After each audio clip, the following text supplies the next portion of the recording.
세계 7대 불가사의 피라미드. 19. 죽어야 산다. 4. 발전하는 미라 연구. 1895년 렌트겐에 의해 X선이 발견된 이래 고고학은 비약적으로 발전하는데 특히 미라 연구에는 적격이다. 붕대를 풀지 않고도 미라를 조사할 수 있었기 때문이다. CT, 즉 컴퓨터 단층 촬영 검사는 평면적인 X선 사진과는 달리 머리부터 발끝까지 1mm 간격으로 촘촘히 촬영하여 컴퓨터로 3차원적인 영상을 재구성하므로 머리의 부상 등 신체 손상을 정확히 파악하는 데 도움이 된다. 정밀한 CT 촬영이 이루어질 경우 두개골 손상 부위가 날이 예리한 흉기에 의한 것인지 묵직한 둔기에 의한 것인지 밝혀내는 것은 물론 어느 방향에서 가격되었는지까지 알 수 있다. 한편 CT보다 좀 더 정밀한 것으로 알려진 MRI는 인체에 들어있는 물 성분 속의 수소를 이용하는 검사이지만 미라를 만들 때 물기가 제거되고 미라 상태로 건조되어 수천 년이 지난 경우 MRI 검사가 여의치 않을 가능성이 크다. 또한 미라처럼 골격과 말라붙은 근육 조직만 있을 경우 틀어지거나 부러진 흔적을 알아내기엔 CT가 더 효용적이라는 설명이다. 사망 후 오랜 세월이 흐르면 세포액 속의 DNA가 상당수 분해된다. 하지만 미라처럼 수분을 제거하고 약품 처리가 된 경우 대부분 DNA의 보존 상태가 양호하다. DNA가 중간중간 깨어져 있다 할지라도 미라처럼 채취할 DNA 시료가 많을 경우 손상된 부위를 증폭시켜 카피하는 등 다양한 방법으로 충분히 검사가 가능하다는 설명이다. 추출한 DNA로 먼저 추정해 볼 수 있는 사인은 그 시대의 사망 원인으로 높은 비율을 차지했던 감염성 질환, 당시에 유행하던 전염병에 의해 사망했다면 그 박테리아 또는 바이러스가 미라 조직세포 속에 극소량이나마 남아있게 된다. 예를 들어 미라에서 흑사병으로 잘 알려진 패스트균의 특정 DNA를 수만 배 증폭되어 나타난다면 미라가 사망 당시 패스트에 감염되었다고 판정할 수 있다는 것이다. 이 방법을 사용하면 사람에게 감염될 수 있는 박테리아나 바이러스, 기생충 등에 유발되는 질병을 거의 모두 진단해낼 수 있다는 설명이다. 유전자 이상이나 돌연 변이에 의한 질병인지의 판단도 가능하다. 고혈압이나 당뇨 등 복합적 질환이거나 다이전인자 질환이 아닌 단일 유전자 질환의 경우 질병을 일으키는 유전자와 질병의 인과관계가 비교적 명확하기 때문이다. 한편 부계를 통해서만 유전되는 Y염색체를 검사하면 할아버지나 삼촌 등 남성 쪽의 계보를 알 수 있고 모계를 통해서만 유전되는 미토콘드리아 DNA로는 여성 쪽 계보를 알아낼 수 있다. 과학으로 미라에 대한 흥미로운 사실은 계속 발견된다. 1960년대 말 미시간 대학의 제임스 해리스 박사는 매우 흥미로운 결과를 얻었다. 이집트인들은 장구한 시기 동안 충치에 시달린 적이 거의 없었다는 점이다. 이집트에서 충치가 문제거리로 등장한 것은 이집트가 로마에 정복된 후 이집트인들이 좀 더 달고 치아에 잘 달라붙는 음식을 즐겨 먹게 되었기 때문이다. 그로 인해 이집트인들은 치아의 마모와 치아 표면의 부식, 민트에 따른 합병증으로 고통을 받았다. 이집트인들이 먹는 음식에 항상 모래가 섞여 있었고 그것이 치아 마모의 원인이라고 결론 내렸다. 모래는 사막에서 바람에 실려 오기도 했지만 밀을 빻을 때 가루를 좀 더 곱게 만들려고 일부러 집어넣었다. 가장 흥미로운 미라는 1976년 맨체스터 대학의 로잘리 데이비드 박사가 집도한 1770호다. 1770호는 방사능 분석을 통해 기원전 1600년에서 1250년에 죽고 서기 105년에서 405년 사이에 미라로 제작된 것으로 밝혀졌다. 죽은 지 1000년이 지나 붕대에 감긴 이 소녀는 13살 정도의 어린 소녀로 다리 아랫부분은 사라졌는데 소녀의 발 근처에서 기묘한 덩어리가 발견되었다.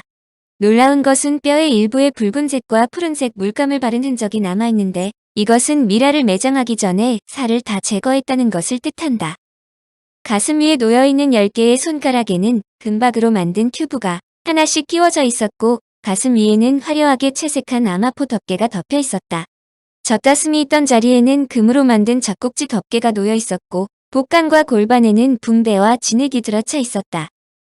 골반 앞쪽에는 붕대를 단단히 말아서 음경처럼 만든 것이 붙어 있었는데 내세에는 남자로 태어나라는 기원의 상징이다. 연구팀은 이 시체가 심하게 부패한 상태에서 그 시체가 남자인지 여자인지 분간하지 못하고 젖꼭지 덮개와 인공 음경을 둘 다 붙여 주었다고 결론 내었다. 해리스 박사는 미라의 다리뼈가 절단된 것을 발견했다. 오른쪽 다리는 무릎 위, 왼쪽 다리는 무릎 밑에서 잘려 있었다. 해리스 박사는 1770호가 무너진 석조 건물에 깔려 죽은 뒤 한동안 돌무더기 속에 묻혀 있었거나 나일강에서 익사한 뒤 악어나 하마에게 먹혔을 거라고 추측했다. 불완전한 형태의 시체를 미라로 만드는 것은 어려운 일이다. 장의사들은 진흙으로 의족을 만들어 남아있는 뼈에 이어붙이고 금도금한 발톱 덮개를 씌운 인공발에 장식적인 슬리퍼까지 신겨주었다. X선 사진에 발이 있어야 할 곳에 나타난 기묘한 덩어리는 바로 인공발이었다. 1770호의 두개골은 수많은 조각으로 부셔져 있었지만 거의 완벽하게 복원할 수 있었다. 그녀는 막 사춘기에 접어든 아름다운 얼굴이었다. 연대 측정에 의해 소녀는 기원전 1600년에서 기원전 1250년에 죽었다는 사실이 밝혀졌다. 그런데 붕대는 서기 105년에서 405년 사이에 만들어진 것이다. 따라서 소녀의 미라는 죽은 지 1000년이 훨씬 지나 붕대에 감겼다는 뜻이다. 이런 시간 차이는 학자들을 매우 곤혹스럽게 만들었다. 1770호는 죽은 지 1000년이나 지나 미라 처치를 받았고 더불어 성별조차 구별하지 못할 만큼 심하게 부패한 시체를 왜 붕대로 쌓았는가 하는 점이다. 학자들은 그의 답을 이집트 종교에서 찾았다. 이집트에서는 누군가가 신성한 나일강에서 죽으면 그 시체도 역시 신성하게 간주되었다는 것이다. 헤로도토스는 다음과 같이 적었다. 이집트인이든 외국인이든 나일강에서 악어에 희생되거나 강물에 빠져 죽은 것이 분명한 경우 시체가 떠오른 곳과 가까운 도시의 주민들이 그 시체를 미라로 만들어 신성한 묘지에 장엄하게 장사지내야 했다.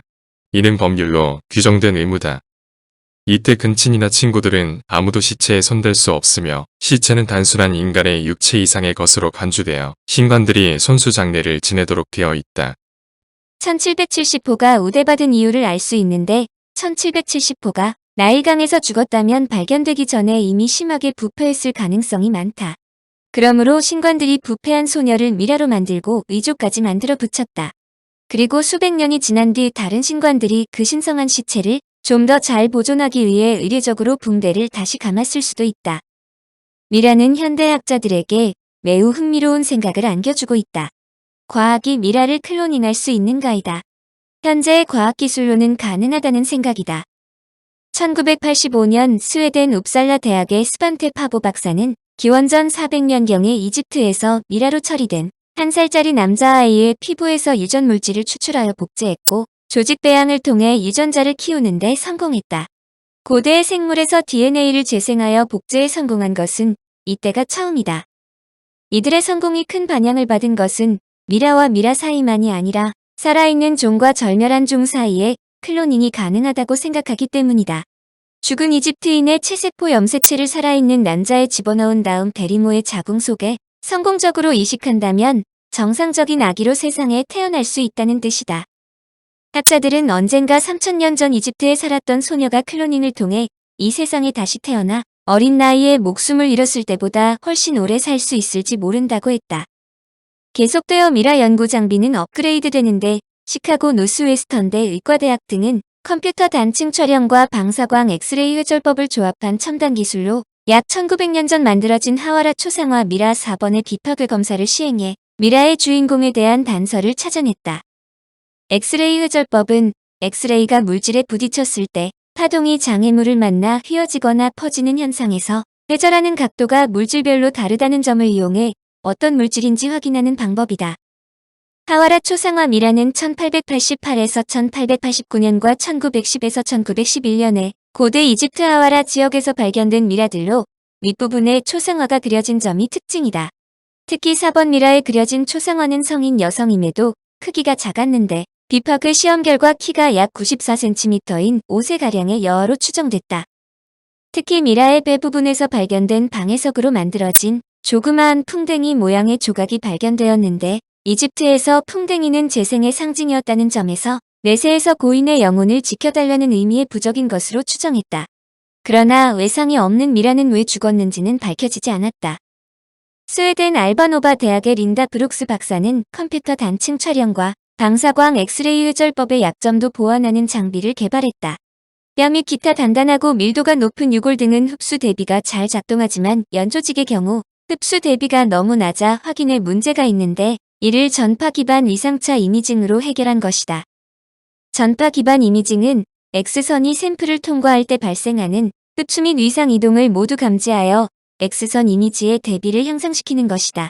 X선의 위상 효과는 광선이 렌즈를 통과할 때 방향이 바뀌는 것과 비슷하다. 한마디로 위상차 이미징을 사용하면 연조직 구조를 세포 해상도까지 이미지화할 수 있다는 뜻이다. 로멜 박사는 기원전 400년경에 사망한 미라의 손 전체를 스캔하여 연조직을 이미지화하는 데 성공했다. 비파괴 방법으로 미라를 연구하는 데 진일보한 것이다. 청취자에게 원하는 것은 1. 구독 2. 좋아요